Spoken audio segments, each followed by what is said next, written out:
Alors, depuis quelques années, on travaille sur des matériaux bidimensionnels, c'est-à-dire des matériaux qui ont une largeur, une longueur, mais une hauteur ultime, c'est-à-dire une hauteur associée à un atome. Donc, ce sont des plans atomiques. Un des exemples les plus connus, c'est le graphène, qui est constitué d'atomes de carbone uniquement, qui sont placés sous forme d'hexagone. Donc, c'est un plan d'hexagone de carbone. Ce matériau possède des propriétés assez extraordinaires de conductivité électrique, de conductivité thermique, des propriétés mécaniques aussi et optiques assez exceptionnelles. Et notre recherche ici a constitué à étudier des systèmes de graphène dans lesquels on a déposé deux plans les uns sur les autres et on les a légèrement tournés. Donc ce sont des matériaux que l'on appelle twistés. Alors dans ce cas, et pour un angle bien spécifique, un angle de 1,1 degré, donc cet angle magique, eh bien on observe des propriétés qui sont totalement différentes du graphène isolé.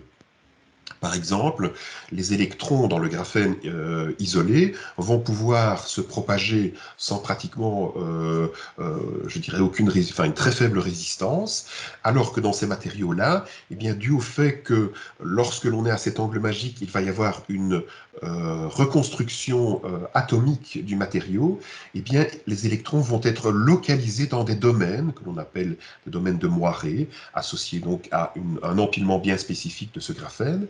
Et le fait que ces charges négatives soient piégées dans ces domaines va engendrer ces fameuses propriétés.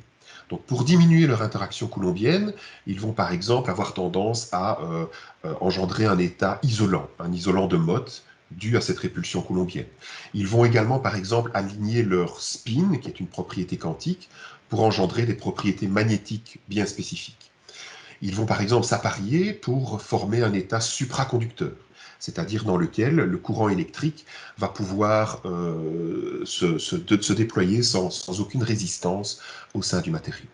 Et c'est dans ce sens qu'il peut y avoir potentiellement des applications à très long terme sur la supraconductivité. Si on parvient à expliquer intrinsèquement le phénomène de supraconductivité au sein de ces matériaux excessivement simples, on pourra l'extrapoler par la suite à des matériaux beaucoup plus complexes, comme par exemple les céramiques supraconductrices de type Ibacuo, qui sont déjà utilisées par exemple dans de nombreuses applications à l'heure actuelle.